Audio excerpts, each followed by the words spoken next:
શૈલેષભાઈ ગોરધનભાઈ પટેલ જે પોતે ultra denim private limited company એક ચલાવતા હતા. એ ડેનિમ જીન્સના કપડાનો વેપાર કરતા હતા. 2016-17ના અરસામાં એક વ્યક્તિ જે પોતે દિલ્હીનો છે, સાહિદ અલી જાફર અલી, એ એમને મળ્યો હતો 2016માં અને એમણે કહ્યું હતું કે ભાઈ અમે હોલસેલમાં મોટો વેપાર કરીએ છીએ દિલ્હીમાં, તમારી પાસેથી અમે સ્ટોક લઈશું. અને 2016થી 2017ની વચ્ચે 11 મહિનાની અંદર 4,35,00,000 રૂપિયા જેટલો ડેનિમ જીન્સના કપડાનો એમણે માલ લીધો હતો ફરિયાદી પાસેથી. અને એ અનુસંધાને ફરિયાદીએ વારંવાર છેલ્લા 5-7 વર્ષથી એ આરોપીનો સંપર્ક કરતા હતા. ઘણી બધી વખત પેમેન્ટ માટે એમણે વાતચીત કરી હતી, પણ 4,35,00,000ની અંદર ફક્ત 4 લાખ રૂપિયા એમને પેમેન્ટ અત્યાર સુધીમાં અને એણે આપેલા ટોટલ 40 જેટલા ચેકો, એ તમામે તમામ ચેકો બાઉન્સ થયા હતા.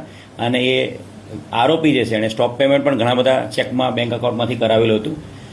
આ બાબતે ઇકોનોમિક ઓફેન્સીસ વિંગ ઇકો સેલમાં ફરિયાદ 2 મહિના પહેલાં મળેલી હતી અને એના આધારે પોલીસ કમિશનર સાહેબની મંજૂરી આધારે આ બનાવની અંદર પ્રોપર ગુનો દાખલ કરવામાં આવ્યો છે અને ગુનાની તપાસ ઇકોનોમિક ઓફેન્સીસ વિંગ હાલ કરી રહ્યું છે.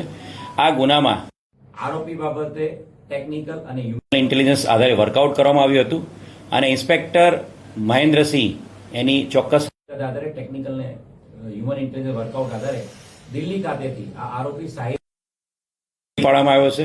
એક સારી સફળતા ઇકોનોમિક ઓફેન્સીસ વિંગને મળી છે. આ જે ફરિયાદી છે શૈલેષભાઈ, એની સાથે જે છેલ્લા 8 વર્ષ પહેલાં જે આ ફ્રોડ થયું હતું, જેમાં એને 4,30,00,000 રૂપિયા પેમેન્ટ બાકી છે, એના આરોપીને પકડી પાડવામાં મળી છે. આ આરોપીના 5 દિવસના રિમાન્ડ મેળવવામાં આવ્યા છે. આરોપીની સાથે એના પરિવારના સભ્યો, આ તમામના બેંક એકાઉન્ટની ડિટેલ્સ પણ હાલ મેળવવામાં આવી રહી છે. અને આરોપીએ જે આ માલ જે લીધો હતો, એ માલ કયા કેટલા લોકોને, કયા વેપારીઓને આપેલો છે, એની અંદર એણે બોનાફાઇડ પરચેઝર છે ત્યાં કે મેલાફાઇડ પરચેઝર છે, જીએસટી વગર એણે બારોબાર માલ વેચી મારે, એ બાબતે ટોટલ રિમાન્ડ દરમિયાન તપાસ કરવામાં આવી રહી છે.